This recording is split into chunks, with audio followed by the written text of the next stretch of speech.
Hello, good morning. Welcome to Sunrise Daily. I'm Chamberlain Uso. Well, it's a beautiful Friday morning here in Lagos. I'm Kayode Okikiolu. Good morning and welcome to Sunrise Daily. I'm Ayo Makinde. Well, good to know that ASUU has since replied the federal government. The minister saying they were looking for them. Yes, we are ready to negotiate. Bottom line, cutting to the chase. So doesn't understand how they'll be looking for them. Yeah, he said we can call up we can reach an agreement now. That's what he said. But we all know that this has been going on since 2009. Yeah. They've been going back and forth. So everyone will be hoping that the students who have hit the road in Benin and different parts of the country, as a result of that now, after all that chest thumping, that the ministry and the government will actually reach an agreement. That's what everybody wants to see, really. Well, for those students, I think it will go beyond just the, we're looking for us, okay, now we're ready to negotiate. They want to be back to their classes. So we know how long these negotiations take and how those negotiations essentially are, what do they call it? Is it cosmetic or hairdressing now? And the real challenge is still there. Don't forget that this instrumental payment that was meant to have been made should have been done with like 5-6 years ago. They can't even seem to agree on what payments have been made. Exactly. When was it made? What should have been done? How should it have been made?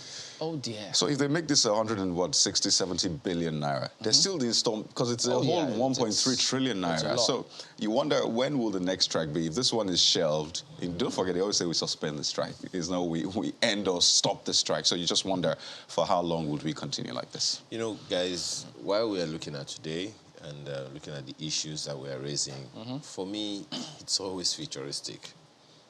Chamberlain, you said it started 2009. It started way beyond that. This recent back and yeah, I understand you, but I'm just saying that, look, we haven't dealt with this problem since it started.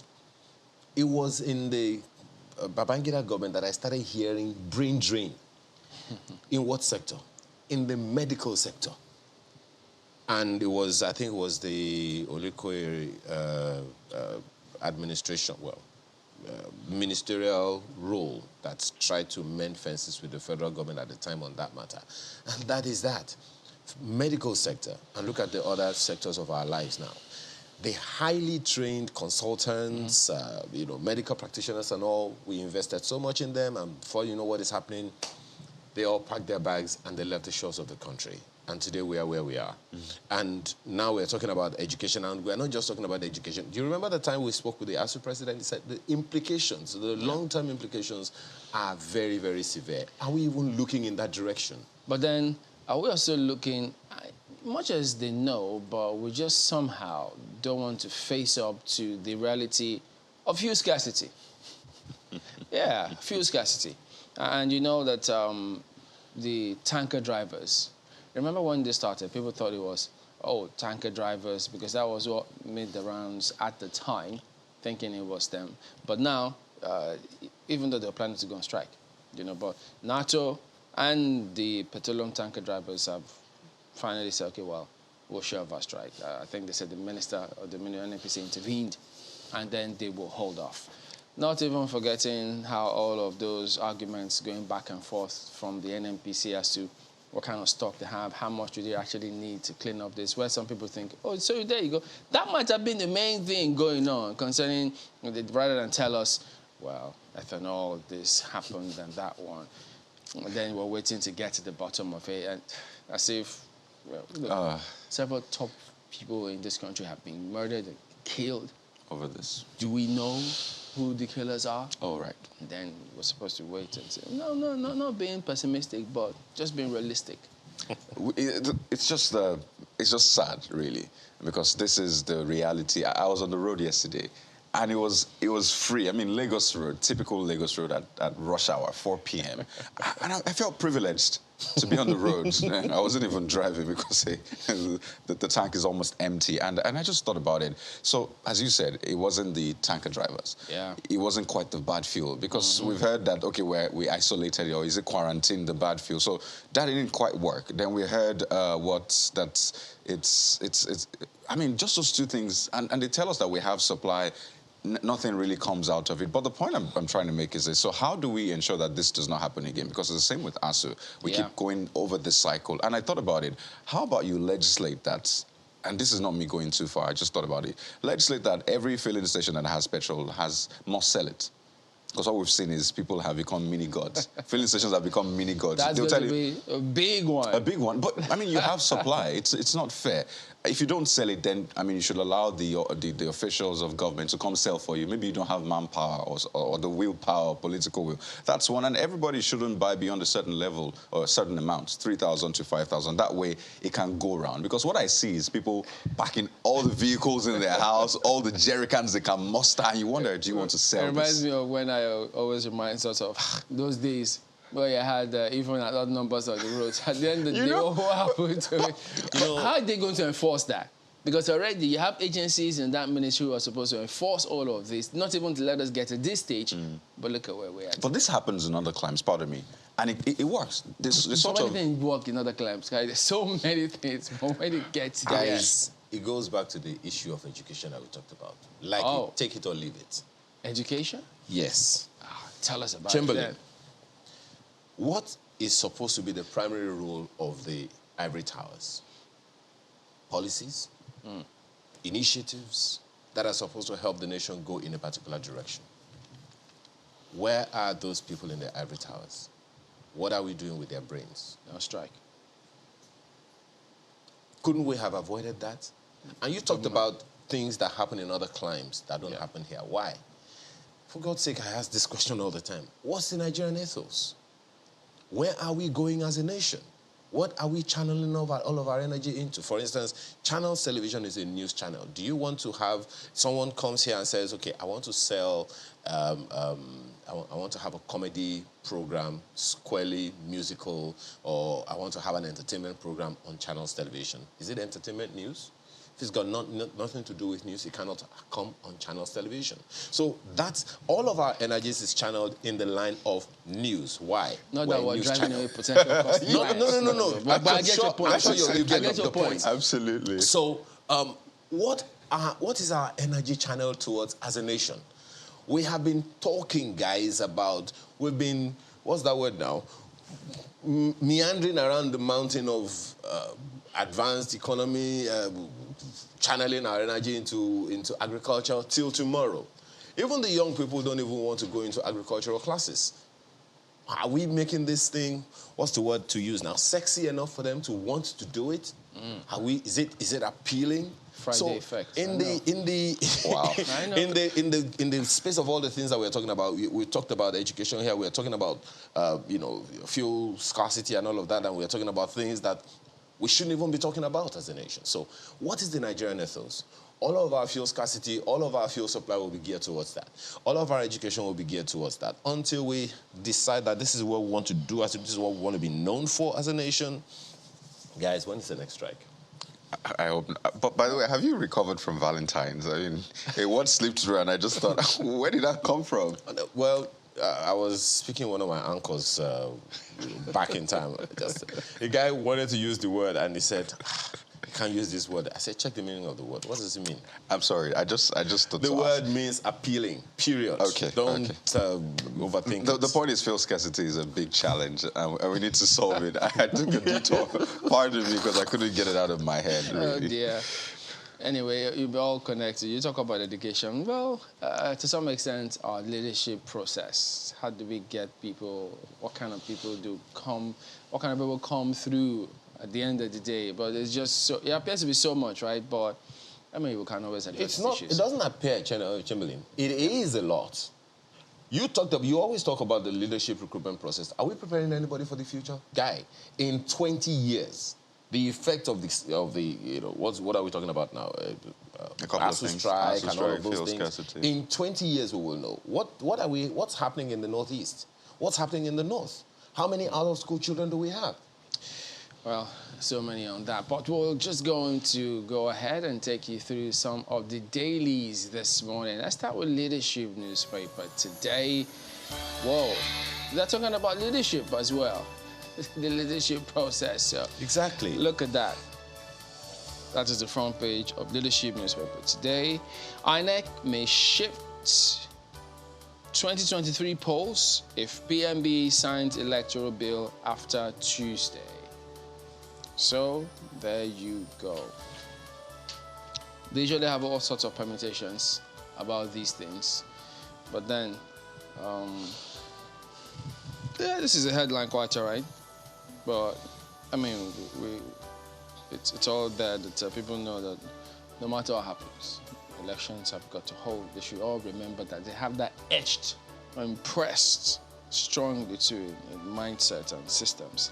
Well, will it even be considerable to shift polls? How many months ago was it that the INEC chairman announced February, was it 2018 or 23? Now perhaps look at the reason why, what informs that headline in the first of the riders. It says, provision in new electoral bill requires 360 days notice before polls. IPAC CSOs call for urgent action. No electoral act, no election timetable. Commission insists. I thought you saw something that looks like election timetable some time ago. Wow. You know, it's been, 18 days now that the National Assembly transmitted the re-amended Electoral Act Amendment Bill to the President. And we're almost at 30 days. And you just sort of wonder. I thought this was straightforward. It was just simple. I think these are the issues. Ever straightforward. Work on it. They worked on it. Okay, I will sign, because the President had that interview with us. And you just wonder, so what exactly is going on? You know, when people say, we also had that interview he had with us saying, look, if certain things are done, it will be signed. So now, are people waiting with bated breath? What will happen next? Will it be signed or not? Will it be sent back to the Assembly? Is this a ploy? Are they just going to, at the end of the day, not even sign it and then we'll go to elections the way we are? Will they reference what happened with the last elections in Abuja and say, well, we can't even use BVAC? You know the implication of that, don't you? Well, that's Leadership Friday today. Well, let's take a look at Daily Trust newspaper for you. And this also has its effect, really, on the polity in general. And that election that we're talking about, APC convention, that's intra-party politics, right? And you see Buhari in tight corner over chairmanship, zoning. Governors, others await president's return from Brussels tomorrow. I'm in the race, Senator Abdullahi Adamu. So that's what you have in the APC. Incidentally, the APC also has this timing challenge ongoing for them as well. I mean, they had a timetable. Does that sound like another here we go again? So maybe it's like it's almost an internal culture that just blew up into the they're waiting to bigger. See, wait a minute, if we sign this, we need to see how is it going to impact us. We need to put ourselves in a good stead and not in a tight corner. I wouldn't rule that out because, I mean, that makes sense, right? Yeah. So that's it. But speaking of the president, you wonder what's going on. Well, there you see the president on the front page, and he's flanked by other world leaders, you might say. That's president of the EU Commission, and then there's President Buhari, then president of the European Council, and the president of France at the extreme right. So yeah, that's what the president is up to. And you may have seen some pictures online, showing the president dressing down with yet another African leader. So a lot of that is ongoing right now. But I should say, right home, there's so much happening. And we've mentioned just 3 of them and way more. Speaking of what's happening back home, Nigeria's GDP records 3.4% growth, highest since 2014. So highest percentage, right? But in terms of the value itself, is it the highest since 2014? Well, more details on page 22. Of course, the fuel scarcity story makes its way to the front page. Operatives trail marketers hoarding petrol, hiking price. Way to go. They need to be trailed. You sound excited. I am excited because, as I said, there are a lot of filling stations that have become mini gods. They tell you, call the manager. Okay, just call our manager. And, they're open, they're just lounging, and they have supply, but I don't know what they're waiting for. They want you to probably beg, and that is not right. So I'm for this right here. I'm going to calm down right now. But you can imagine how a lot of Nigerians feel right now. That's the Daily Trust newspaper. Well, let's stay on that politics conversation for a bit. You talked about that postponement in APC. Well, yes. Daily Independent has that as well. APC may postpone national convention by 2 weeks. But check out the rider. Governors disagree with Buhari's consensus candidate. So they shouldn't expect any unity list. Well, the details you'll find on the front page continues on page 28. What was a unity list, though? Oh. I know unity schools. Don't forget, it's the unity schools are federal government. APC is not federal government. All right. So there's a unity list. So without that list, there might not be unity. I didn't know there was a unity list. Okay. But since we have a source in the house, That would be interesting. who's giving us this information? I guess now we know. Still talking about governors, right under the picture on the front page. Governors agreed to increase Nigeria's aggregate tax revenue by 200%.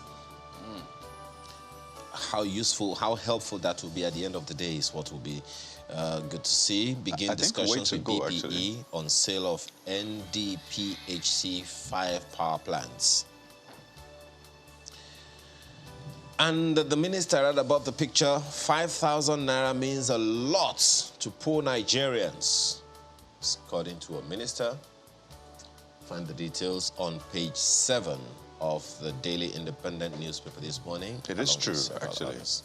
100 naira means a lot to someone who does not have anything, really. Because that's better than nothing, right? So imagine 5,000 naira. But then, as you now graduate, you realize that your needs begin to widen, and you wonder just how far can 5,000 go? Everybody needs more. That's the Daily Independent this morning. Good morning, Markwe. Good morning, gentlemen. Let's take a look at what The Guardian has on the front page for you. It has this: Osun Primary, Jagaban House of Commotion. That's how they're couching this story on the front page of The Guardian. It's a page 6 read for you. Politics is also, well, that's politics, isn't it? There's more politics for you there. Wike denies traveling with PDP governors to Europe to select presidential candidate. The news is on page 27 of the paper. And they also have a big story for you. Abba Kyari in the eye of the storm. Read the big story on pages 4 and 5. I guess they have something quite comprehensive on that story. Real sector falters as GDP grows by 3.4% is on page 6 for you. And just beneath the nameplate, they have these stories there. Ganduje extends olive branch as court upturns ruling recognizing Shekarau's APC faction. Arewa group urges APC PDP to back Igbo presidential candidate. And if you're looking at the economy, real sector falters as GDP grows by 3.4%. And a little something to share. Flutterwave makes waves with $3 billion valuation. That's where we leave it for The Guardian. Nice. Daily Times is next. Attackers of policemen, ethnic minorities won't go unpunished. Buhari. Yeah.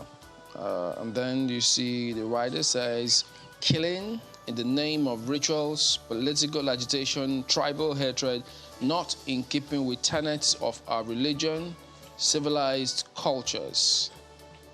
So this somehow, don't forget, the House of Reps the other day were seeking a declaration of emergency on ritual killings. So, and then, here saying, killing in the name of rituals, political agitation, tribal hatred, not in keeping with the tenets of our religion. Well, look, but the law is a law out there. So if you kill people for whatever reason, the law doesn't recognize why you kill. But if you kill, you have to face the music.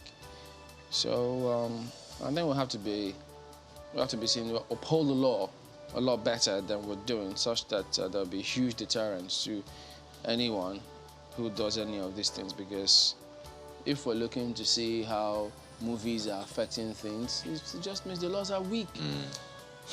Because so many things are just slipping through. And the challenge is you now start looking for other solutions. Yeah. First, tighten that area, and then you can now look for, Chamberlain. And law enforcement officers. I'm going to go back to what we have said here again. Oh dear. Yes. You remind us from time to time how the government of a country uses its movie industry to launder its name and champion its cause, right? What's wrong with us doing the same? What are the ethos to champion? By the way, those movies always have a bad ending for whoever engages in rituals or ritual killings and the rest. So I think we should just face the problem, what they want, right? The problem is the laws. I mean, there should be proper deterrent. And people should see that, but I mean, this is a no-go area because the government, the laws don't joke with this. Because it's amazing the impact that this has. I was talking to a teacher last time out, and he said, look, the impact is huge. In schools, in primary schools, they don't want to learn anymore. They see all these quick money-making boys, they see how they flaunt things, and it appears as though they're getting away with it, and they are very impressionable. Well, that's Daily Time this morning anyway. Let's run through the Nigerian News Direct for you, and the lead one is on road intervention, but also has fuel scarcity attached to it. NATO, NUPENG, PTD suspend proposed industrial action as NNPC intervenes.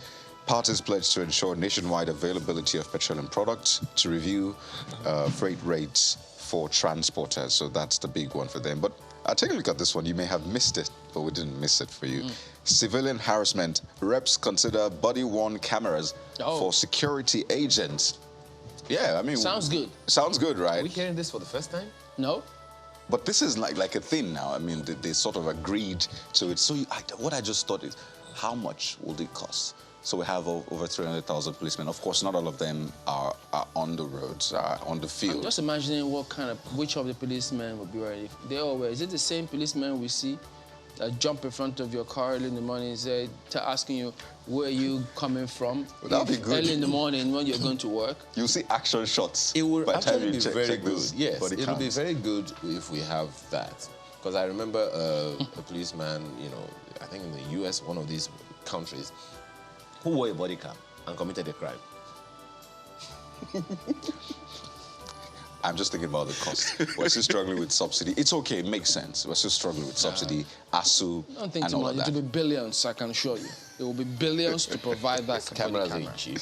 And hopefully, if it okay. And then the backups, the data bank that you're going to put everything in, because when you return, you have to put them in some place that's going to copy everything, and also, it's a huge investment. But wait to go. Body cams, News Direct, right there for you. Vanguard newspaper has this one. The Cocaine policemen that buy saga. uniform for themselves. NDLEA seeks court's order to extend... I'm not going to listen to Chimere. NDLEA seeks court's order to extend Kyari's detention. Wants to verify his estates in Lagos, Abuja.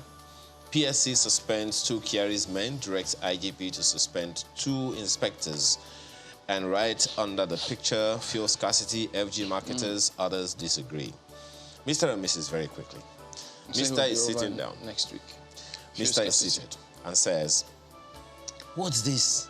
What has fever tablets got to do with the money you asked for? And Mrs. says, whenever you give me money, you become feverish immediately. Now, do you want to take the tablets before or after? Really, mister. You can do better this morning.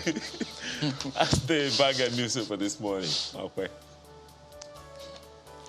Well, let's quickly take a look at New Telegraph. You know, that's what happens to miserly people. They should just learn to give. Zoning palaver is what New Telegraph has on the front page for you. APC in dilemma as Northeast North Central reject national chair.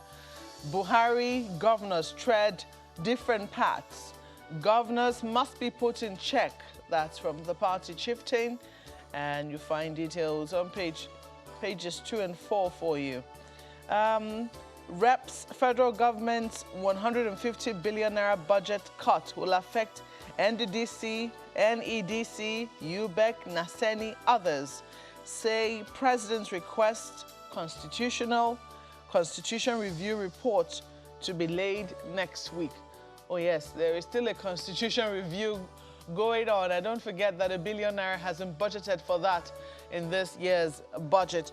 Page 4 will give you details. And just in case you're wondering where that 150 billion amount is coming from, the president has asked the National Assembly to cut its own contributions into the budget.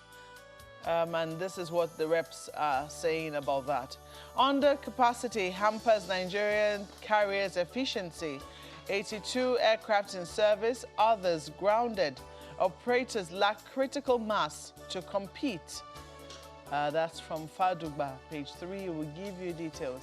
Nigeria's satellite firm loses $22 billion to non-patronage as federal government budgets 2.5 billion naira for new facility. So there are questions as to why there has been non-patronage of that before and why they think that this injection of 2.5 billion naira will be the way to go. But you find all the details on page 3. Don't forget that The Guardian once had the story about how our domain name, .gov.ng or .ng domain names have not been taken up. You might want to read why on page 3 of the paper. A number of other stories for you, most of them focusing heavily on politics. And I think it's worth mentioning that New Telegraph is celebrating its 8th anniversary. Congratulations to them. Let's leave it there for the paper. On to Nigerian Tribune next, and Kyari Gate is the theme. Police Commission suspends 2 indicted officers, directs IGP to suspend 2 others. But it turns out that in that release, there was no mention of the substantive person, Mr. Disu, who is sitting in that seat at the moment. I mean, we understand that some quarters that he was in Sokoto, somewhere in the bush, an official assignment.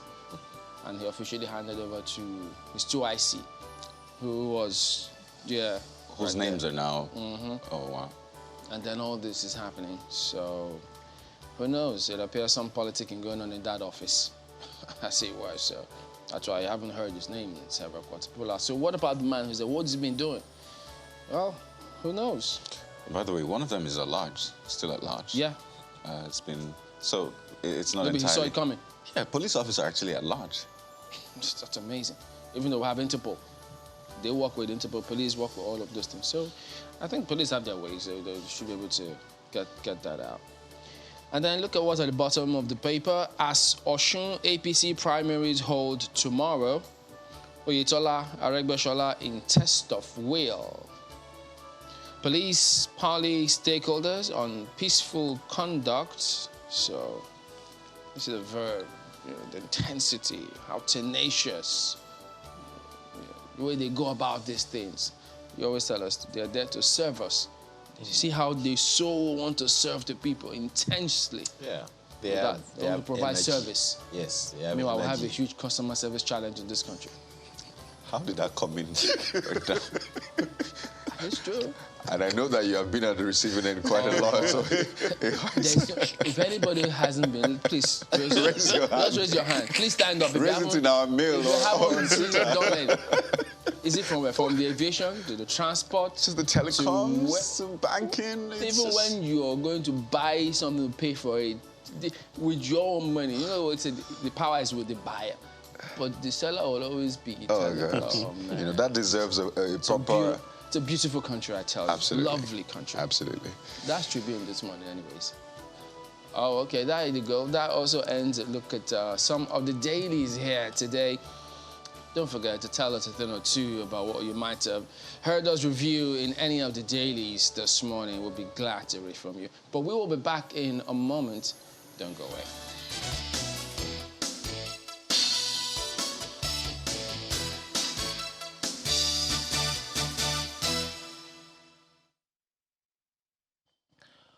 Well, that's basically what we're talking about, Nigeria's automotive policy. How far, so far? We have with us this morning Honorable Ogene Ego, who is representing Amuwodofin Federal Constituency in Lagos and also is a member of the House Committee on Legislative Compliance.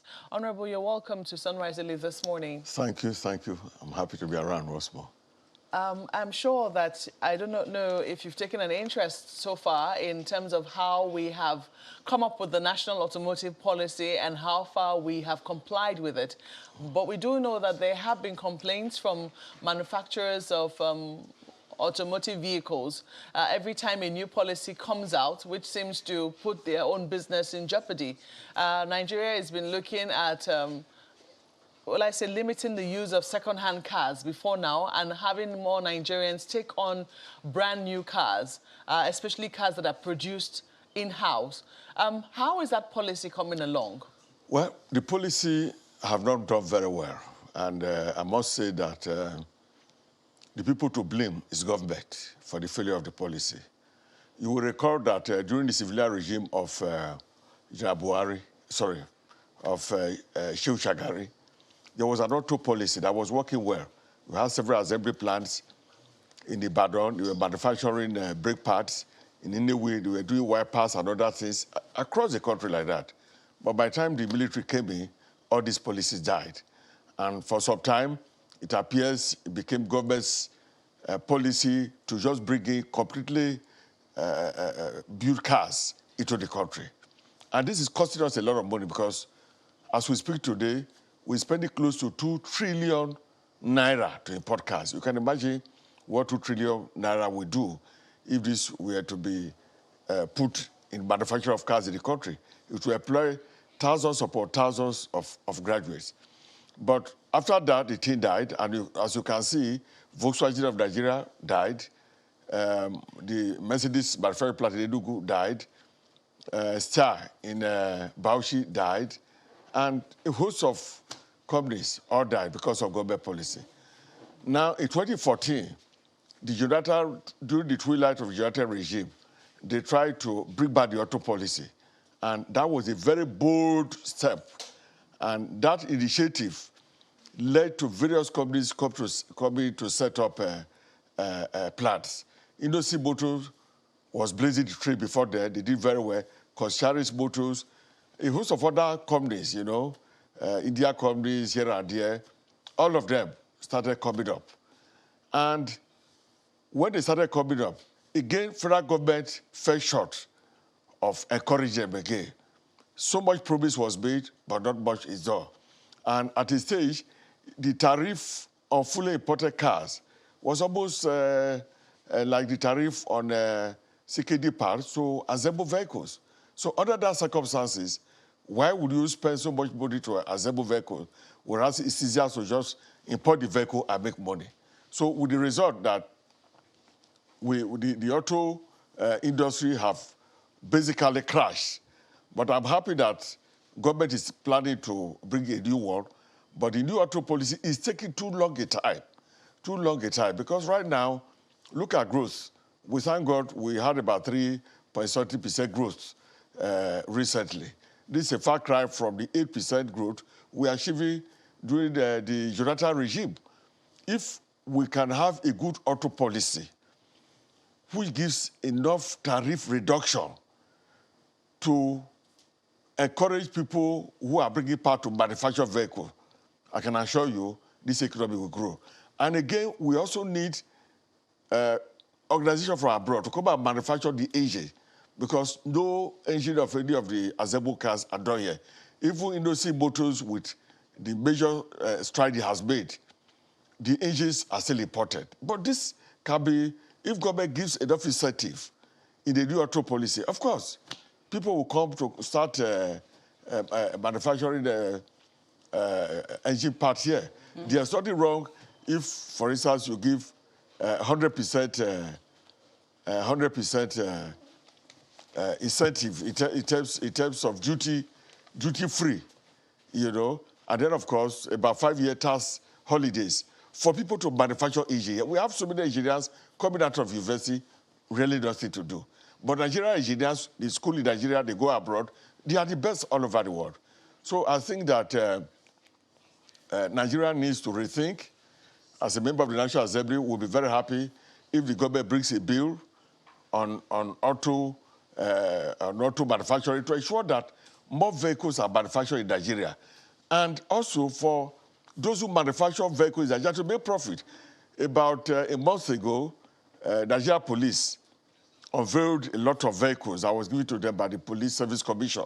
You know, and when you look at it, Toyota cars, all imported. The pickups, all imported, Toyota cars. Meanwhile, you don't see this making manufacturing vehicles here. And then you are bringing in imported vehicles. So this discourages people. So I think the government needs to be more serious to really come out with a comprehensive policy that will not shake. And in doing this, bring in the few companies that are presently assembling vehicles in Nigeria. Talk to them. What do you need? Instead of civil servants just sitting in Abuja and bringing out a policy that will affect manufacturers. Well, I don't know that, you know, when I can't quite remember what precisely the federal government brought up that, you know, I'm trying to remember, it was a budget, I think it was budget last year, whereby the tariff for tractors was reduced. I think if you're bringing in farming implements, etc., the tariff was reduced. If you're bringing in completely finished cars, I think there was also something around reducing the tariffs for completely finished cars as well.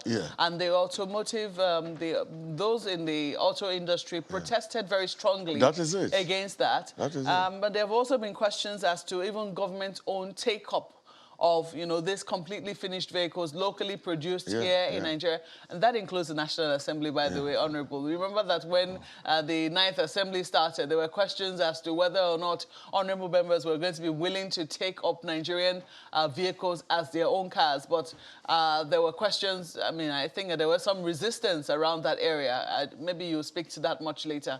But there have been questions generally about government officials wanting to use made in Nigerian cars, because it's still very, you know, within recent memory that we remember that the official vehicles of government were Peugeot 504, 505 cars. We've since moved away from that. How do you think we can begin to get back there? What's stopping us from going back to the era when the official vehicles of government officials were made in Nigerian cars? In fact, you are correct. We've got into a time when there should be a serious automotive policy in Nigeria, where every government official should ride a made-in-Nigeria car. But when the policy is not here, then, of course, you will see people try to circumvent, try to say, oh, let me drive a imported car. Imported cars are the best. But that is not helping the economy, and it's not helping our people. So you are correct.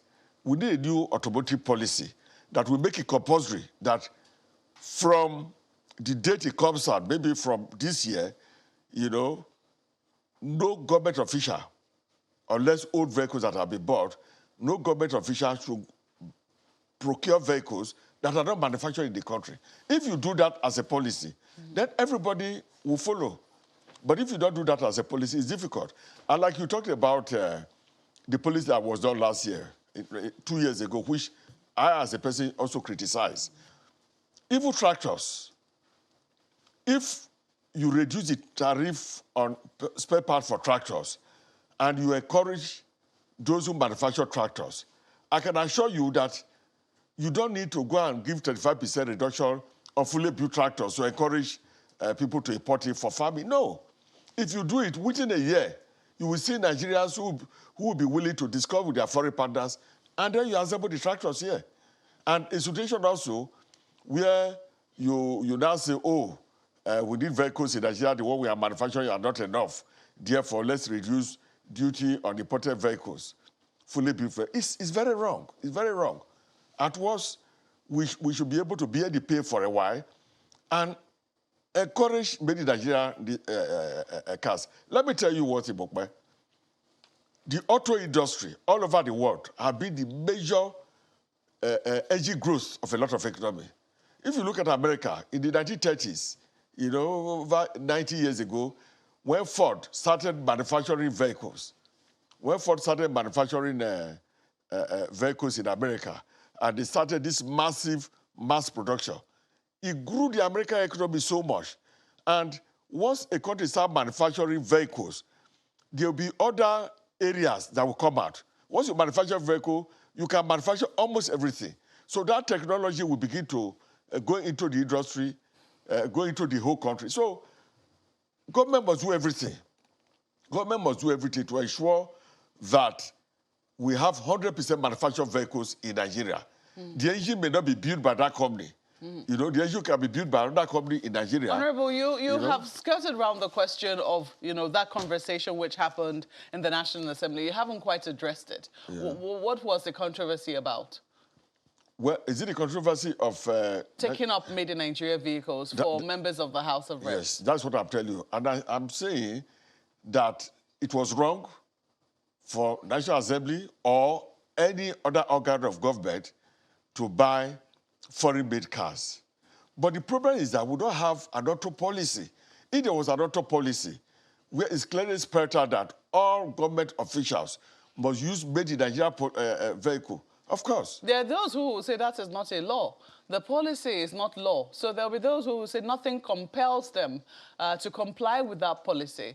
What I would like you to address is why. Because, I mean, even without the policy, this is something that ought to have been encouraged, that could perhaps have led to a policy or the enactment of a policy and led to strengthening such a policy were it to come on board. But that, even just the gesture, that was refused, and that was it was thrown out more or less. You are correct. Can you tell us why? You are correct. Now, what I'm saying is that if a new auto policy comes in, you pass it to us. We can make it. It can become a bill. That is a bit difficult for such a bill to come from the National Assembly, because to have an auto policy, you will need a lot of bodies in the executive arm of government to make contribution to it. If it comes as a private member's bill, it will not be inclusive enough. So we need it to come from government. When government brings in such an auto policy, it should state Isn't that... the National Assembly government? We are government. We're talking about the executive arm of government. I'm specifically referring to the executive arm of government. That if the executive arm of government comes with such a policy, of course, we at the National Assembly will be very ready to go into it and sign it into a bill. Once government assents to that bill, when the president assents to such a bill, then it is made. Even Nigeria police, if they are buying pickup vehicles for security purposes or in Nigeria Army, it must be made in Nigeria vehicle. If it's National Assembly, it must be made in Nigeria vehicle. 2023, there's going to be a new election. New members are going to come in. And of course, people will have official vehicles. If by now, government has not progressed very far into a new auto policy that makes it compulsory for all government officials to use a Made in Nigeria vehicle, then of course, when it comes there, the National Assembly and other people, they are not at liberty to decide which vehicles are cheaper or which vehicles are better for their use. But I believe that it's better that all government officials, including the National Assembly, should use Made in Nigeria vehicles. Let's flip this to Lagos. I'm sure my colleagues have questions for you. Yeah, Honorable, there are questions too about capacity. Some government officials, at some point, they make reference to that. They suggested that, well, much as it would be good to patronize local assembled industries here, but there's a huge question about capacity, that they can't supply a certain limit and that they will need a long time, which doesn't usually meet up. Are you aware of that? Well, I think that view is just the view of both government officials and those who are not directly involved. I've had an instance where the National Assembly, we've done a public hearing and we've called the automotive industries, those who are manufacturing, and they've said, look, once they know that government is willing to buy times 4 or 5 of the vehicles they manufacture, if government tells them what they want them to do, and government gives incentive, it said they can rapidly increase their capacity. In fact, as we speak to you, the auto industries right now in Nigeria, they are producing at just about 10% of the capacity that they have. So the issue of capacity doesn't come in. Once government decides it, and they know that there's going to be market, they will rapidly improve their capacity. This issue we've talked about for quite some time. And it looks to me that we are not listening enough unfortunately, I'm also government, but I believe we are not listening enough to the actual manufacturers. Go to Industry Motors and other manufacturers. Look at Peugeot Nigeria. Of course, Dangote have just gone in there, and they're making massive infrastructural development here. If you tell Dangote, for instance, like, look, the government is willing to buy XYZ number of vehicles by 2023, I can assure you that within this short time, they can make up. Already they have the capacity. But the problem is the government of Nigeria prefers foreign-made vehicles. Yeah, All arms of government, about, both the security agency, they prefer foreign-made vehicles. How about the House of Reps? Hello? Can you hear me? I can hear you clearly from here. Can you hear me? Yes. Yes. How about the House of Reps? Yes. Have they tried to encourage local industries in the industry, for instance, which you mentioned now? Yeah, yes, we have tried. In the 8th Assembly, I was in such a committee where we went around to look at the capacity of all the companies that are manufacturing in Nigeria. And from Lagos to Inewi to Kano to Bauchi to Ibadan, the manufacturers have told us that they have the capacity. They said, why are you crying more than the bereaved? Give us the opportunity. You've never given them the opportunity and they failed. We called them, we had a public hearing, and what we saw after going around the country was that the capacity is here. There's an old capacity that is here. Some of the artists are dilapidated, but they can rapidly meet up. I don't see any reason if they have a bit of problem in meet up, so they have the capacity. Of course, CBN can give loans. CBN is already doing it to rice producers, to those who produce various staple items. And there was a time CBN even advanced a few loans to the auto industry. They can do more of that. If they do, it is not just the auto industry that we are happy. We are also helping ourselves because all our children, thousands of Nigerian youths who graduate from the university, they will be there, you know, to get a job to do. Because, like I said, if the auto industry policy is well articulated and they support the auto industry very well, within a year we can create 100,000 jobs in the auto industry, the engineering sector. And if we do that, a lot of the unemployment will go away. And the experience that will be gained from there will be used in other manufacturing. So I don't think the issue is capacity. The issue is how serious is government on the issue. Well, the seriousness of government will probably be demonstrated in various ways. One of the ways in which governments over the years have demonstrated interest is via policies. You referenced the 70s when the government of the day, you know, gave a policy that only Nigerian manufactured vehicles should be used by government officials. And you also referenced the Shagari government as well, you know, aping that.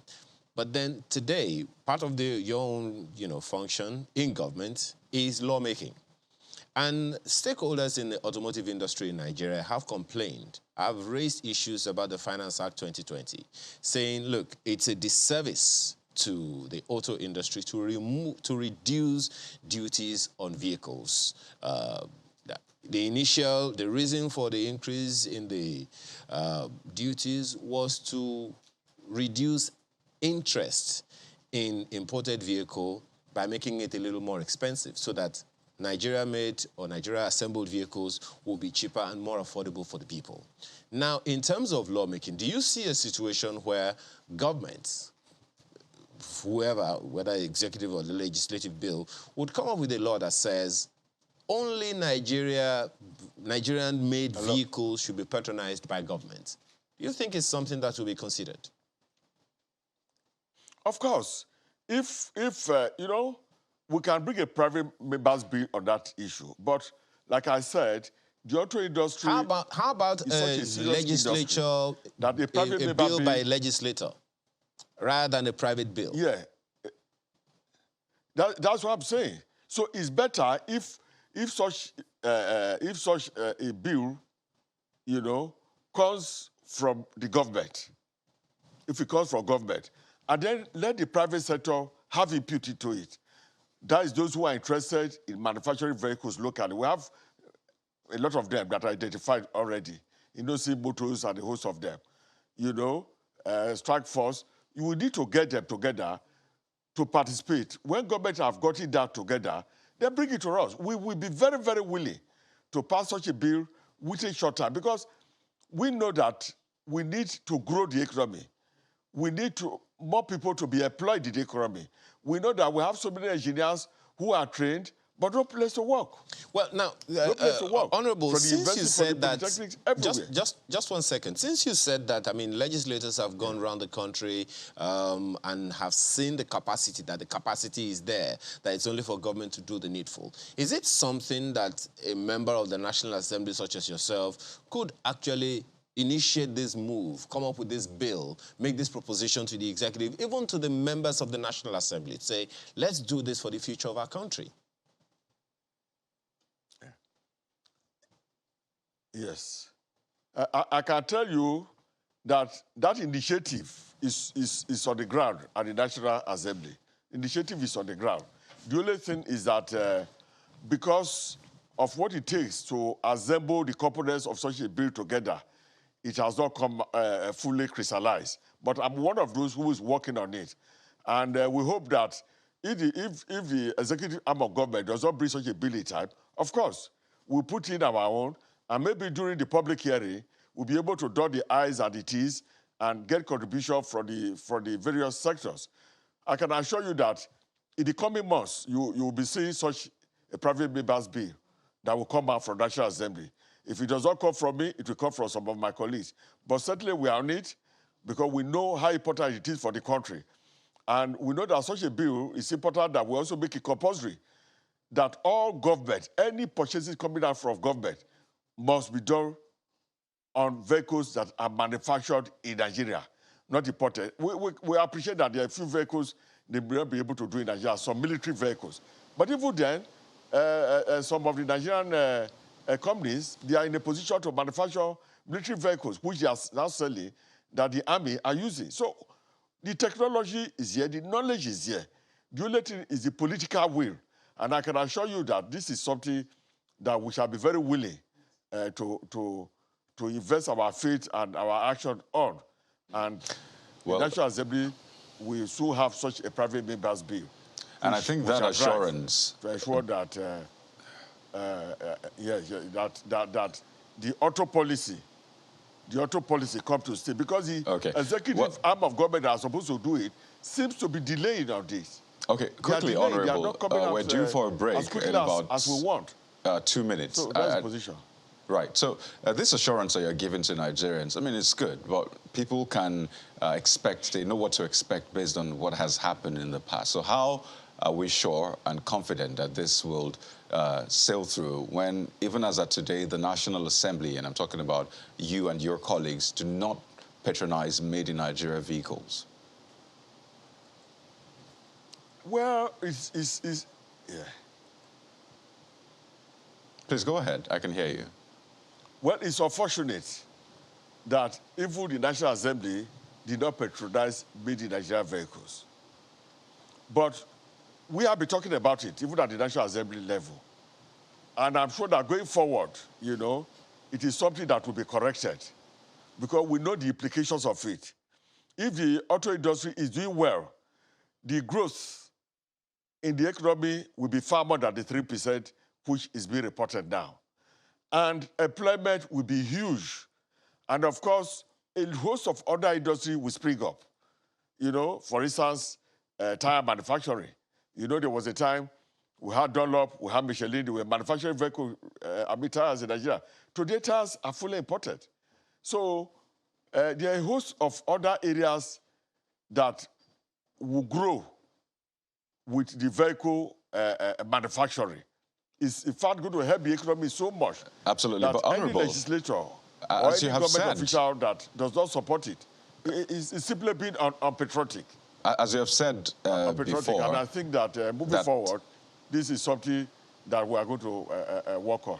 Right. So as you said earlier, that there's a capacity in that sector to produce a lot. And you talked about quality as well. I mean, except for maybe military grade, even though, I mean, there's work being done in that area as well. But why exactly? Because you've agreed that indeed it's unpatriotic to not patronize made in Nigeria vehicles. For government, of which you're a part of, why is the National Assembly not patronizing made in Nigeria vehicles?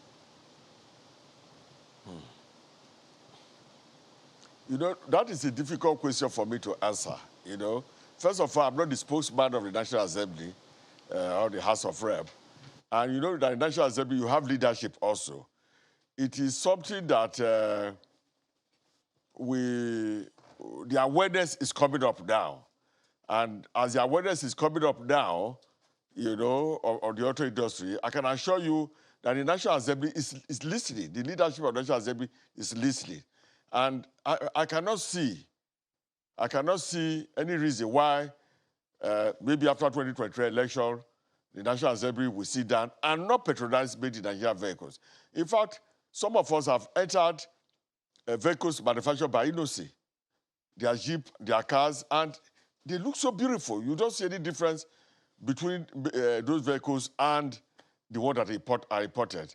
And with Dangote also entering it now, promising to assemble some Chinese vehicles, you know, I'm sure by the time they do that, the options will be wider in the market, you know. So it's been a mistake of the past, I must say, but we have to move forward. If we look at the past, we will not be there.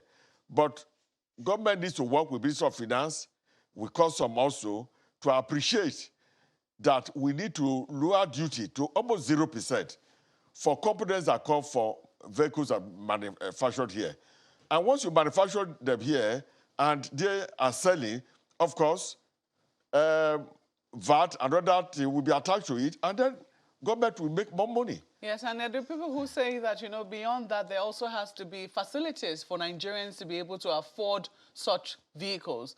We're already used to buying second-hand vehicles, it would seem. And that for us to now start getting attuned to buying vehicles at the prices, they certainly will be more expensive than second-hand vehicles, and that those facilities need to be made as well. But I guess those kinds of things will also come as a matter of course when the government policy, you know, already crystallizes. That is it. Once the policy comes up, you will find out that even the car manufacturing companies will do it themselves. Recently, I was reading how Innocy Motor is trying to provide thousands of cars for people who ride through Uber and other things, you know, Uber and various programs to boat, to ride vehicles, and then you'll be paid back gradually. So this initiative will come from the private sector itself. Even banks, when they see the need for it, will come. In fact, in those days, growing up in Lagos, you know, I started working in the banking industry.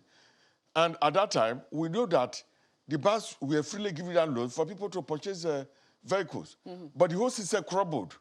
But once the policy comes back again, you will see private organizations taking the initiative, and it will come. And people will be able to drive brand new cars again in Honorable Ogenego, we have to thank you so much for coming on Sunrise Early this morning. We appreciate your passion, and we believe that, you know, perhaps, you know, with this sort of zest, maybe in the 10th Assembly, who knows what policy the National Assembly will adopt, especially in terms of buying made in Nigeria vehicles. Thank you so much for coming on this morning. He is a member of the House Committee on Legislative Compliance and represent AMUO of Federal Constituency in Lagos State. Thank you very much. Thank you so much for coming on. I'm happy and honored to be around. We'll take a break at this point and we're back to sink our teeth into political matters. Please stay with us.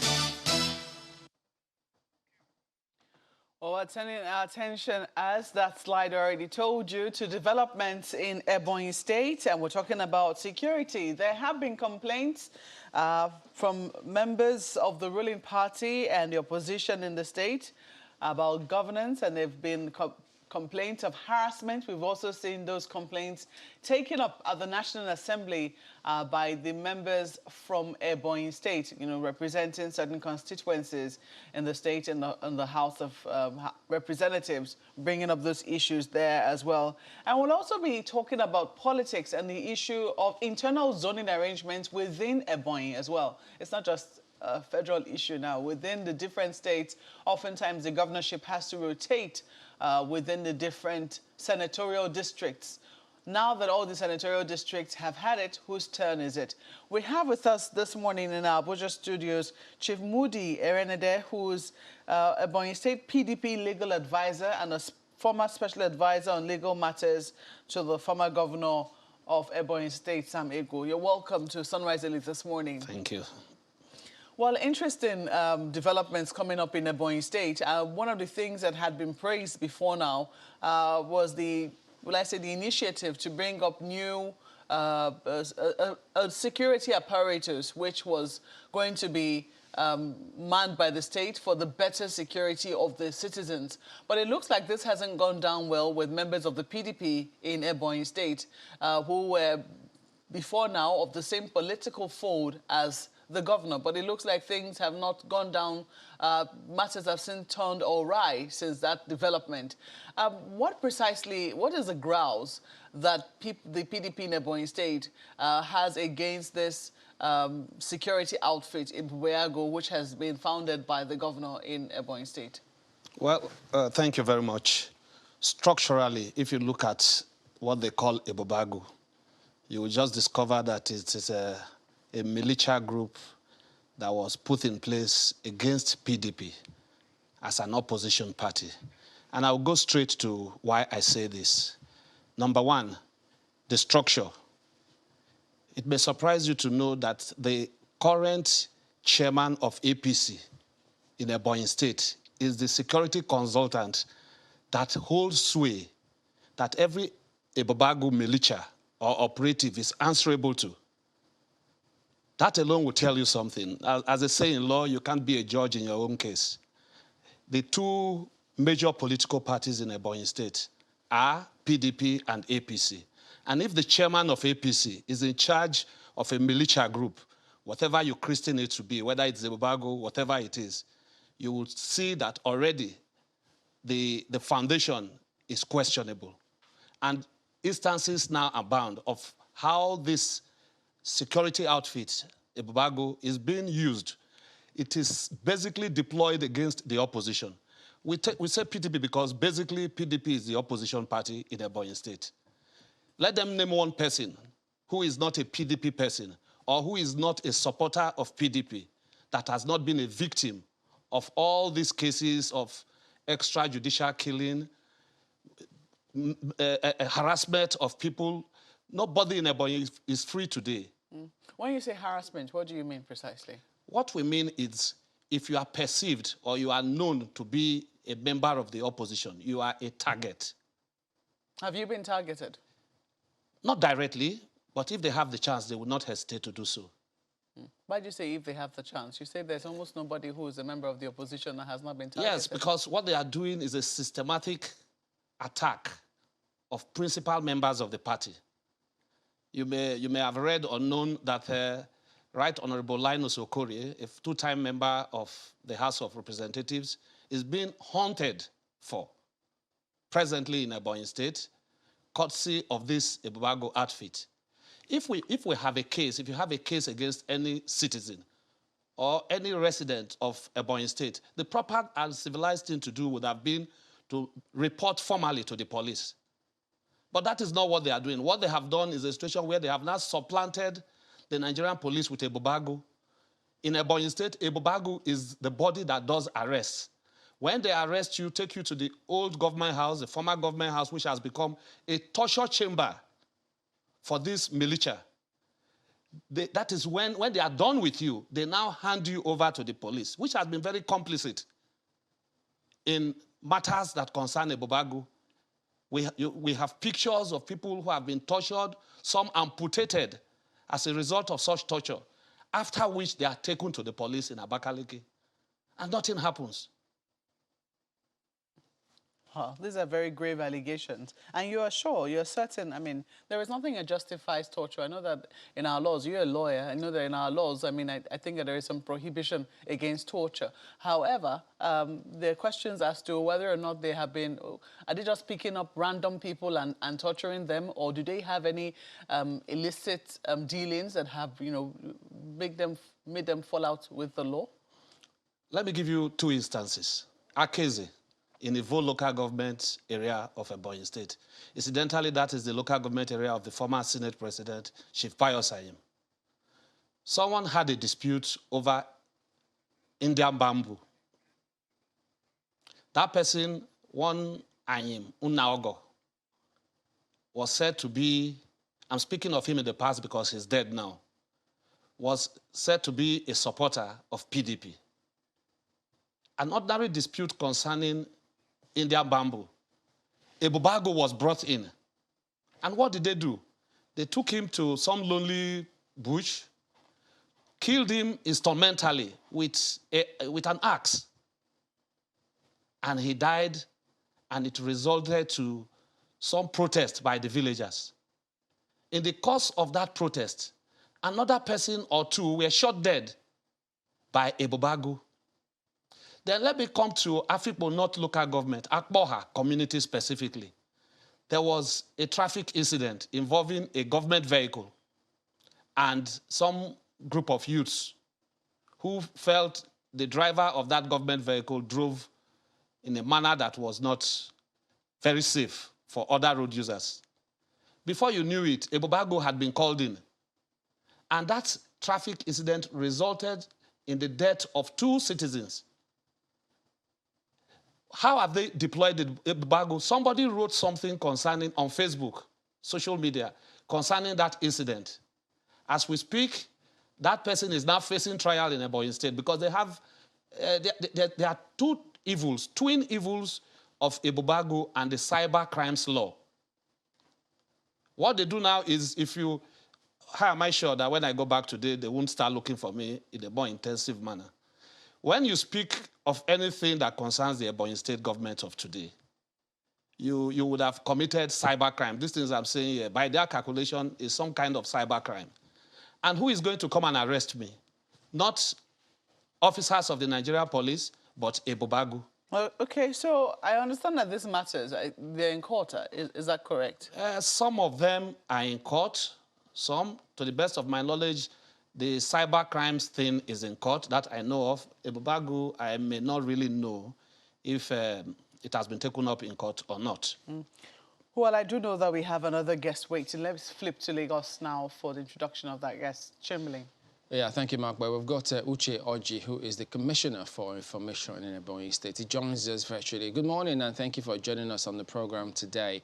Well, you heard, I hope, the gentleman just speaking about some concerns and challenges. He was somewhat specific about cases that have happened in Ebonyi, which he points fingers at the state government. How do you respond to that? Are they true? Thank you, Chamberlain. Let me first of all appreciate you for, giving us the opportunity by way of balancing your reports. I would say I'm actually surprised, the man that is seated there in Abuja, Barrister Mudi Erenede. I'm actually surprised at the allegations he's making against the Ebonyi State government. But in another way, I'm not surprised. I'm surprised because Mudi Erenede had been with this administration since 2015, and he has been part of the processes of our administration, except that we had to defer to APC in order to mainstream with the party at the center. That is just the very problem that we have with Barrister Mudi Erenede. I'm not surprised because I know his political mannerism.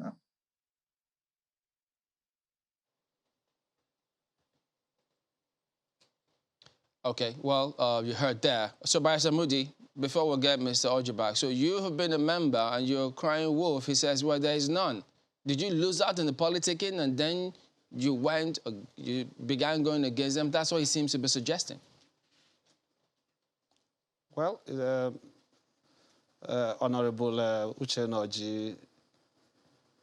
Have you been with the government? Knows too well. Since 2015? Yes, he knows too well that... have you? I have not had any personal issues with the governor of Ebonyi State other than our disagreement on principles. So you have been with the government since 2015? Our disagreements are on principles. On principles, not because I lost out of anything.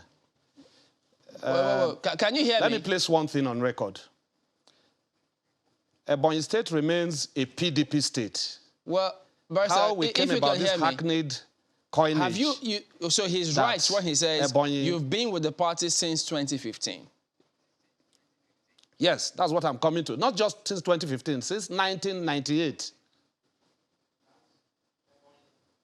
I've been with PDP since 1998. When did your disagreement begin with this I did not government? join PDP in 2015.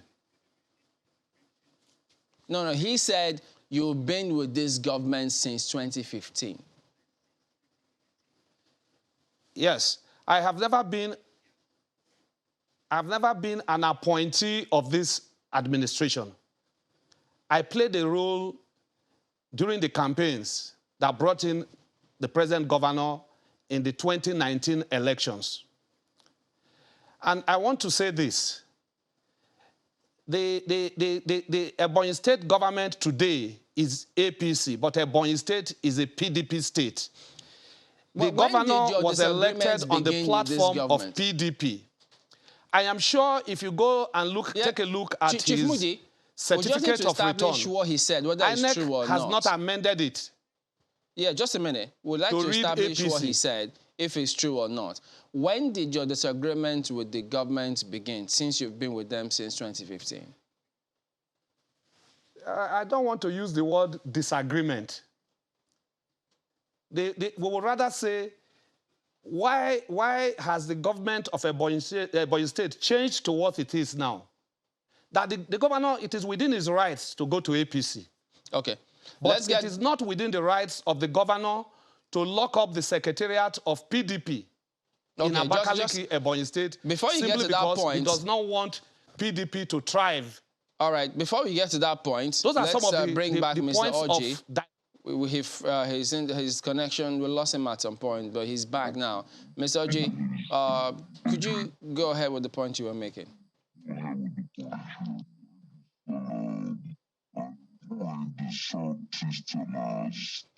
Well, clearly that is not coming across clearly to us, so we're just going to reconnect and try and sort that out. So, Chief Moody, you don't want to use the word disagreement. So what is your challenge or concern with the government, having been with them since 2015? My challenge with the government is its present-day undemocratic posture. The attempt to stifle any form of opposition. If you criticize constructively anything the government does, you become an enemy of the state, and that is not what politics should be. I have just mentioned the unlawful sealing of the PDP secretariat, which was built and commissioned during the administration of Chief Martin Elechi, the immediate past governor of the state. If you leave PDP to APC, what is difficult in allowing PDP to continue to do its business in that secretariat? That is one of the points of divergence. Secondly, the right to freedom of speech, freedom to express opinion, is fundamental by our Constitution. Today, the government of Ebonyi State has made a law, and I must say this, they make laws in a very opaque manner, where members of the public are not aware until the point of implementation. Well, the cyber crimes law, for example, which they said came into effect your party by September of last year, 2021. Okay, how many Ebonians knew of the passage? We understand that they've taken that particular matter to court, challenging the enactment or validity of that particular law. So we'll hope to see what becomes of that one. So while we'll try to get Mr. Orji back, don't know if he is, but so Chief, there's also another matter that is brewing in the state, which has got to do with zoning. We're hoping when we get Chief Uche back, he will speak to some of the issues you have raised. But in the meantime, there's also some disagreement there about zoning. And does this have to do with the governor, or it has to do with both major parties in the state as to where the next governor should come from? Well, thank you. I would rather speak about PDP because in APC, they have an overlord who dictates all things in their party. But coming to PDP, I was privileged to be a part of the Dr. Sam Egwu administration from the beginning to the end. And I know as a fact, an indubitable fact, that there was a zoning arrangement in place. It was myself and my good friend, who is now in the House of Representatives, Right Honorable Idume Gariwe, that were pushing that the arrangement in Ebonyi should be on a block basis. Block basis I am talking about is the Abakaliki block and the Afikpo block. Such that after the tenure of Dr. Sam Egwu, power should have shifted to the Afikpo block. But His Excellency, in his wisdom, said there was nothing like block, and that what is contained in our constitution and what is known to law is zones, and that Ebonyi State has 3 senatorial districts or zones. Therefore, power should be allowed to devolve along that existing and known structure of Abakaliki, that's the North Zone, the Central Zone, and the South Zone. As of today, the 3 zones have had their share of governing the state. My worry, and the worry of a number of persons, both in PDP and outside PDP, is that from nowhere we have started hearing of block. People say Abakaliki block. The incumbent is from the south of Ebonyi State. Suddenly everybody is now saying, Abakaliki block, go and give us a candidate. That is in PDP. And it is worrisome. One, because we've not sat at any point to say the existing zoning arrangement should be altered. The leaders of the party have not met at any time to say that structure which was put in place. Remember that PDP has always ruled Ebonyi State until the present governor jumped ship to another party. Therefore, I want to believe that our leaders should come out, have the courage and the moral will to state what rules will govern the 2023 governorship elections, primaries in Ebonyi State. So for you, Chief Moody, having told us that the North, Central, and South have had their shot at the governorship, where would you like to see the next governor come from?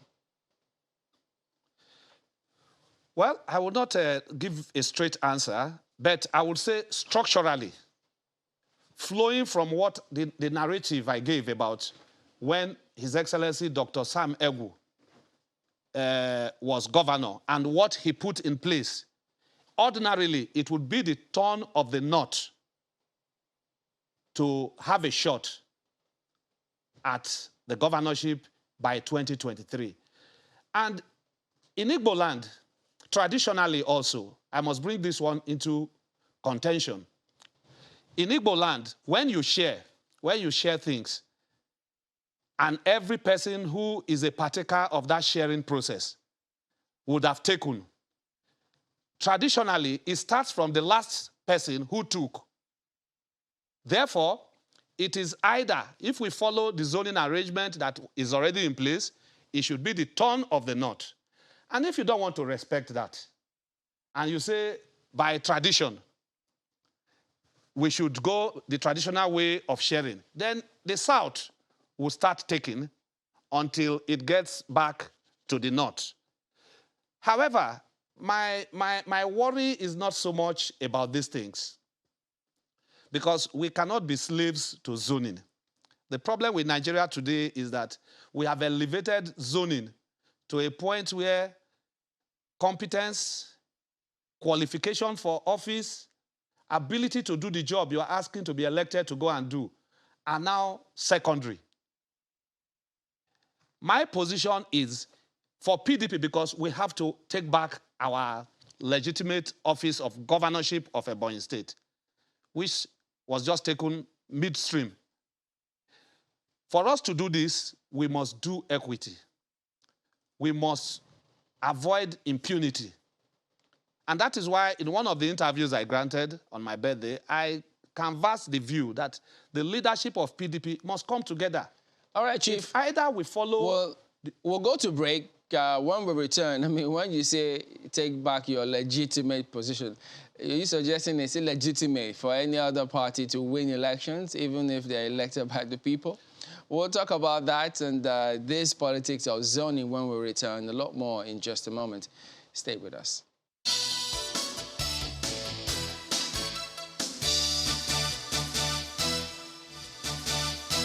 Welcome back. Let's cross over to Uche Orji, Commissioner for Information. We lost him at some point. We do have him back now. Mr. Orji, yes, we do have you back. So you were making a point concerning the accusations made by Chief Moody about, he suggests that the government is being high-handed and targeting opposition parties, shutting down secretariats and carrying out such acts that he says are inimical to democratic tenets. Go ahead and respond, please.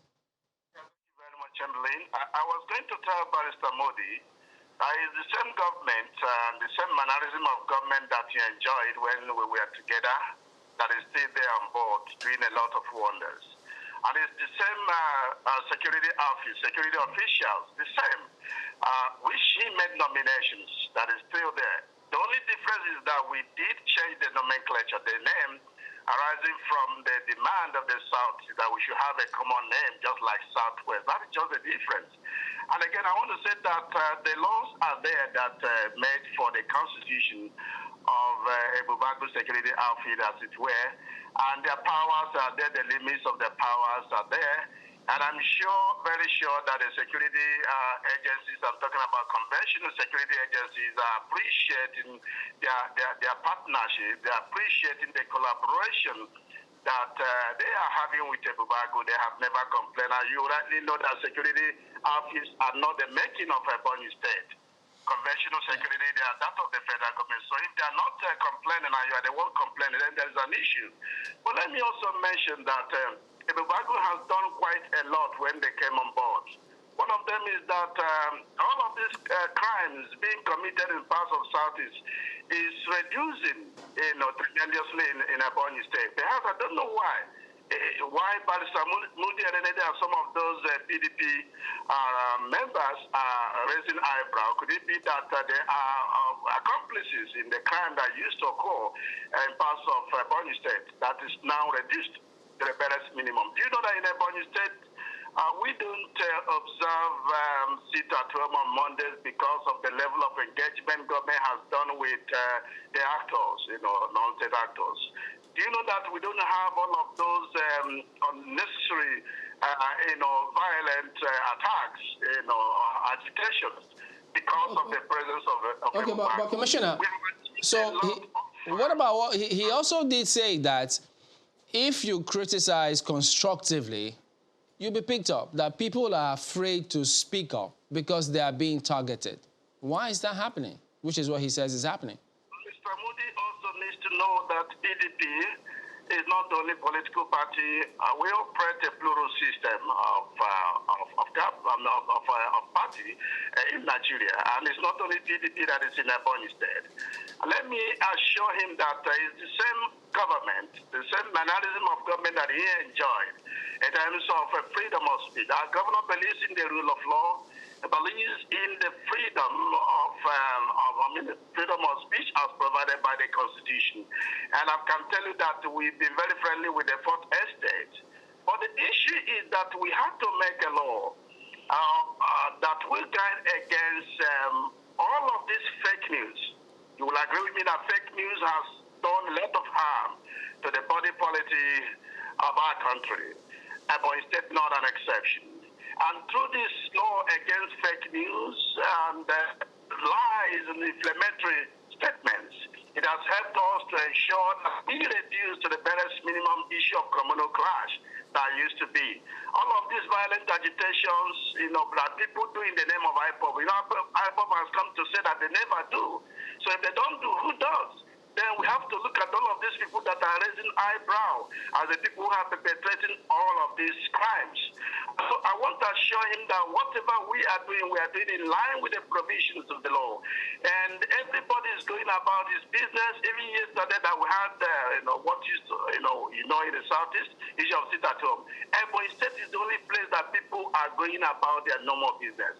We're not thinking about PDP. We're not thinking about party.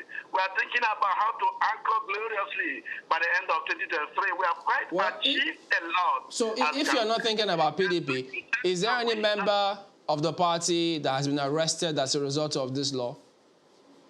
Let me tell you that whether you're a member of Party A or Party B, there is one common thing: you're a citizen.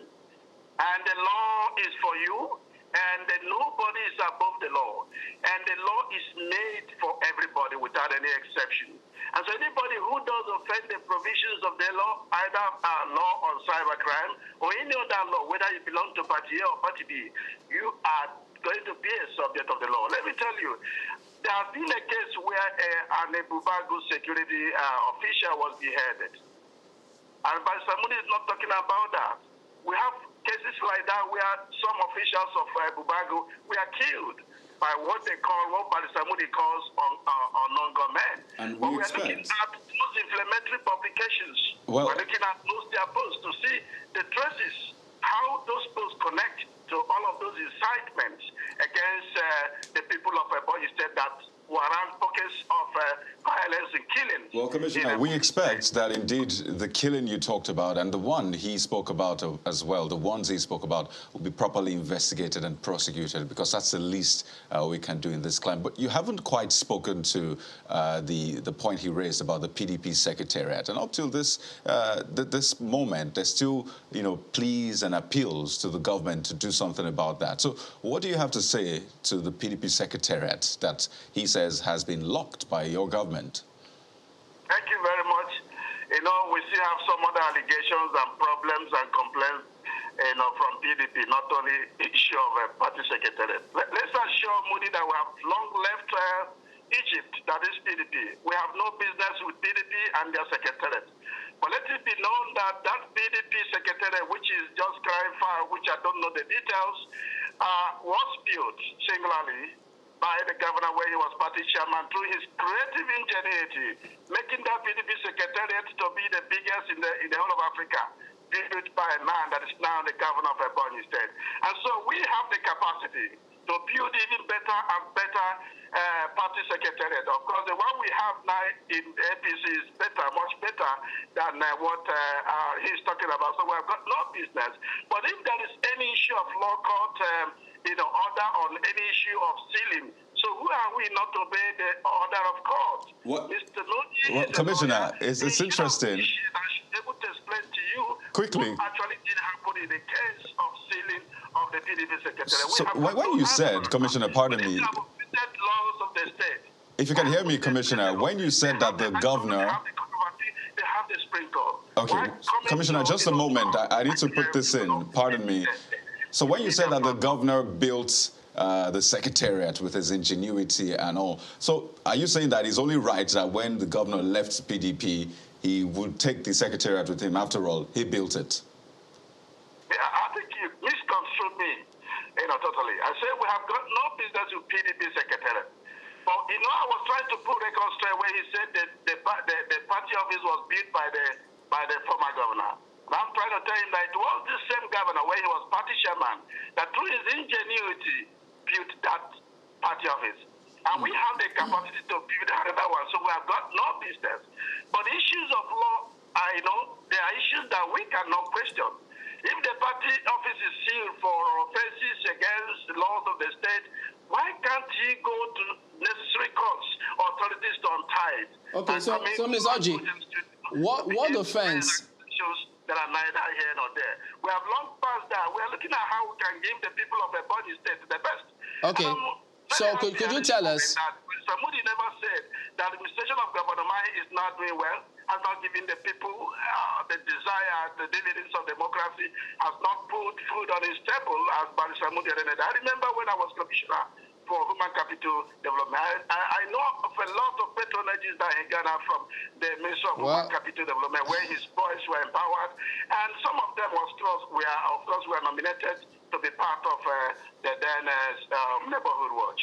Okay, so what law was violated to warrant the sitting of the PDP secretariat in the States? That's what I'm saying, that we have got no business. In the first place, I'm not a member of PDP, so I don't know the details.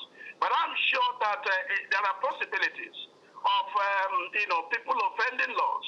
When you offend the law, we have options. The law court can direct that the property be sealed. So before we bring him in, so could you speak to... Whether it's a property of an institution. Yeah, he'll respond to some of what you said soon. But he has all the right to go to the relevant authorities because of... Okay. Also speak to the question of zoning in the States, because, I mean, just as he also highlighted, right from 1999, the North, the Central, and the South have had their fair share or shot at the governorship. And now they're wondering how or where it should come from. Some suggest that let it go back to the North where it started. Others think, look, why serve this zoning which has not done us any good? Just throw it open, let the best candidate emerge. Or would it be blocks now, Afikpo block and Abakaliki block? So if you get the one or two of those blocks to get a shot, others say, look, what about the Eze clan? You've neglected those areas. So what is the thinking of your party about this? Yeah, thank you very much. Let me say that equity does suggest that there should be zoning.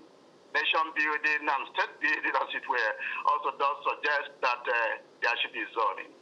And as it did say, it started from Ebonyi North, went to Central, now in South, where I also belong. And the governor, in his fatherly disposition, has said that those from the South should forget about, going to contest for governor. Because it was this same equity that brought us on board. Don't forget, we have two zones from a part that came from Enugu, and one zone from a part that came from Abia. And out of the sheer need to avoid clannishness, to avoid divisions, and all of these acrimonies, the issue of equity came on board, and everybody had to appreciate that.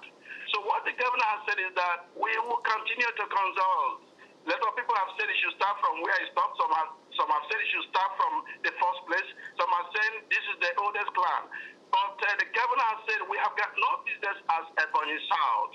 So the government has said that it will continue to consult not only the founding fathers, the elders councils, the House of Assembly, even other stakeholders, to ensure that the right thing is done, what will be to the best interest of all.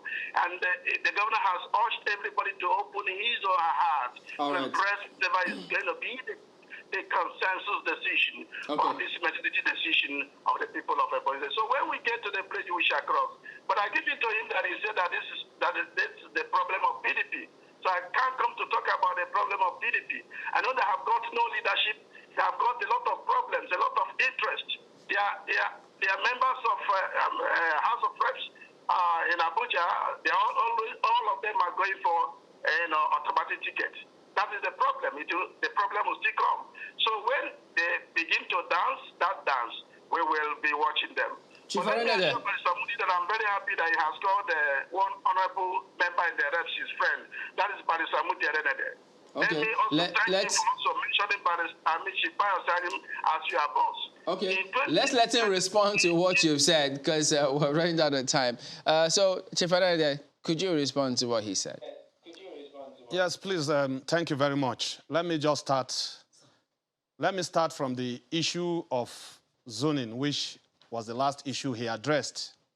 And I will say, I did mention that the APC of Ebonyi State today has an overlord. They have a supermaster who speaks and nobody else can speak otherwise. And that is why it will look as though Commissioner Oji will think they don't have problems because they don't practice democracy. But now let's move from that to the very serious issues that he raised. Let's start from Ebobagu. From the video clip that you showed, Ebobagu people were trained with planks. They were holding pieces of wood. Today, they are carrying AK-47 rifles. They are carrying pump-action rifles. And to make matters worse, Section 22 of the law that brought Ebobagu into place empowers them to bear arms. That law was made by the Ebonyi State House of Assembly. Question is this: does the Ebonyi State House of Assembly have the virus, the powers to legislate on firearms? That is something that is in the exclusive legislative list in the Nigerian Constitution. But they made a law in their Section 22 empowering Ebobagu, a militia, a factional militia, to bear arms. And that is why we have these cases of killings. I want Commissioner Oji to address that aspect of Ebobagu law. I have also told us that the security consultant in charge of Ebobagu is the current state chairman of APC in Ebonyi State, Stanley Okoro-Emega. Let him dispute it. How can you put the chairman of a political party to be the head of a militia and you expect that trouble will not overtake the peace of Ebonyi State? He also taunted himself and beat his chest that Ebonyi State is the most peaceful place because of Ebobagu. People now don't obey sit at home. Nnamdi Kanu was taken to court on the 16th. Commissioner Oji, which bank in Abakaliki opened on the 16th? Let us take the ones we can verify. Name one bank in Abakaliki, the capital. Let's not talk of the hinterlands that opened. Where was Ebobagu to implement or work against that city? Even the governor's filling station was sealed. He did open for business along Afikpo Road. And here you are telling the world what you know is not true, that because of Ebobagu, peace has returned to Ebonyi. Of course, you run an opaque government. Question, let him respond briefly before we close. Where nobody who is not a member of APC or a member of the inner circle of the governor's kitchen cabinet knows what is going on. Will I take the risk of going to come to a government house where I can be attacked by the Ebobagu militia? All right, Chief Arenada, since you raised those posers. Ebonyi State has been divided to the point that anybody who is in APC today cannot freely identify with a PDP member. That is the strangest thing we have done. Honorable Lilian Ngozi Ezulu of the Ebonyi State House of Assembly representing Afikpo Northeast constituency refused to join APC. For about a year now, you have not paid her any salaries. All her allowances and salaries have been seized. Okay, Chief Arenada, let him respond before we close. Of the Ebonyi State House of Assembly. All right, and what is their defense? They said Mr. Oji, because she got a... Mr. Arenada, you asked some questions. We're running out of time, so let him quickly respond before we wrap it up. So, Mr. Oji, how do you respond to those pointed issues that he's raised? Yeah, thank you very much. Let me go quickly to the issue of the consultant. Barrister Moody needs to appreciate that a consultant is different from the head of any organization. And a consultant is always answerable to the principal, to the person that did employ him. He has got no direct power to supervise or direct power to give order in respect of any organization that is in charge of. And that is the case of Chief Stanley Emea. He is a consultant that gives advice. And his advice is based on the provisions of the law. Now, you talked about firearm. I'm surprised Barrister Moody is talking about firearm. If you know the rules, you appreciate that we did not legislate on firearm. There's a difference between firearm and other arms. You know that. So perhaps you need a security expert to tell you the difference between ordinary arms and firearm. Even that stick you're talking about is an arm. And so I don't know what you're talking about. We did not legislate on firearm at all. That is by the way. Now, let me also mention that the issue of the people that you said that are being owed, maybe the legislator representing you. Of course, he did not join to APC. But I can tell you that he was part of the making of this Bubagu law. She was part of it, sorry. And she has been part of all our laws till date as I speak with you. And they come, none does absent himself or herself from our legislations. I've been a member of the House of Assembly. I've been a chief whip. And so I know what happens in the House. And for him, for she to come back to tell you a different thing from what they are doing, perhaps I don't have to say anything about that. But let me assure you that our administration is the same administration that you enjoyed before we joined the APC. And part of the reasons why you are coming to all of this media platform is just because our governor has declared to contest for the president. Let me assure you that the people appreciate him because he has got all it takes to be the president of this country. He has got the capacity, the performance credential. He has got the energy and the passion. He has also got the fatherly disposition, because he believes that after election comes governance that is all-inclusive, which you know. Even when he was in PDP, he was working with the government at the center that is APC. And so he does not raise eyebrow because he belongs to another party. I'm sure you also received our Christmas welfare package, Mr. Ebonyi the other day.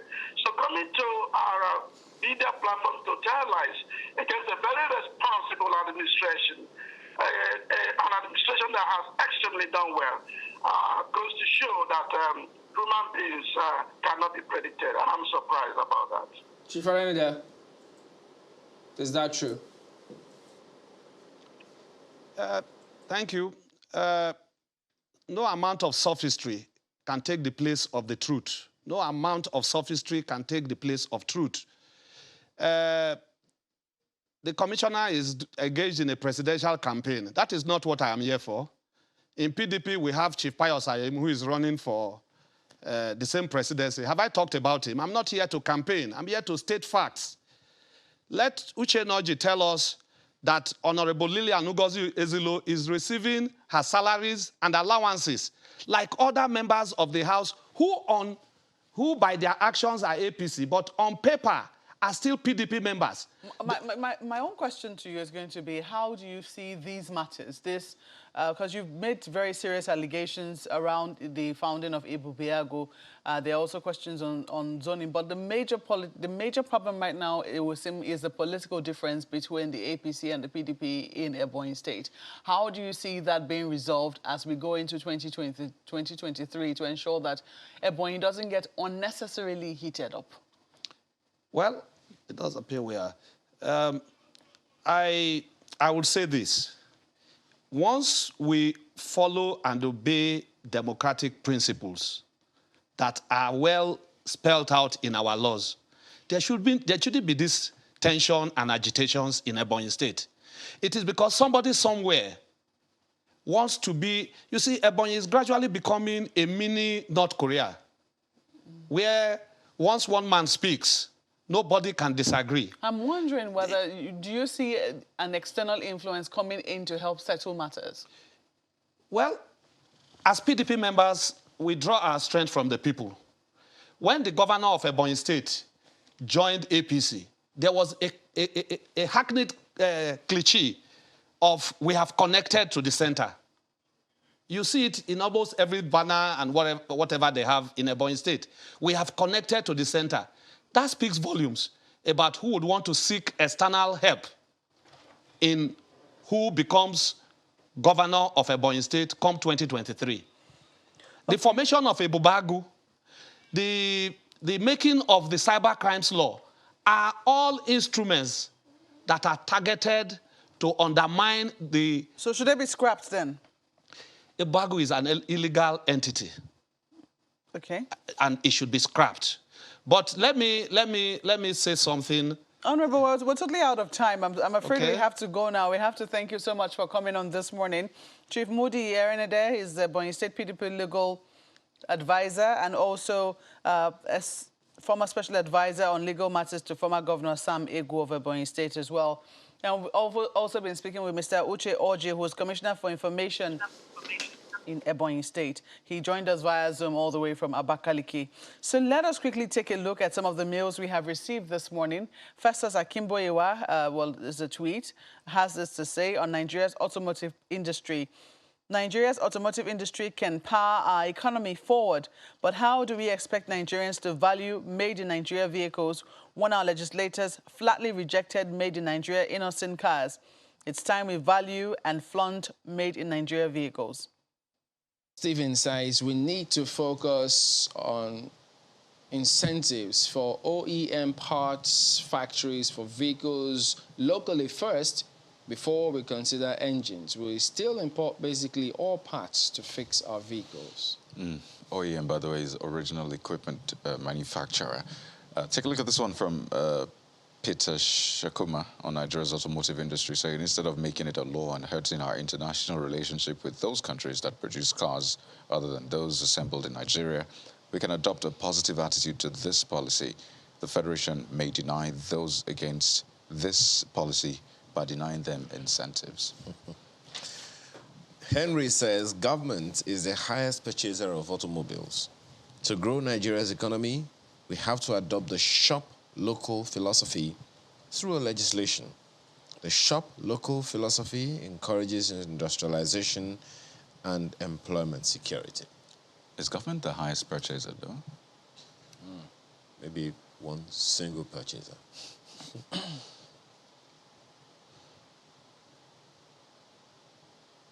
Cycle of every 4 years, it certainly will add up to a number, not just the federal government, state governments, houses of assemblies, for their commissioners, etc., etc.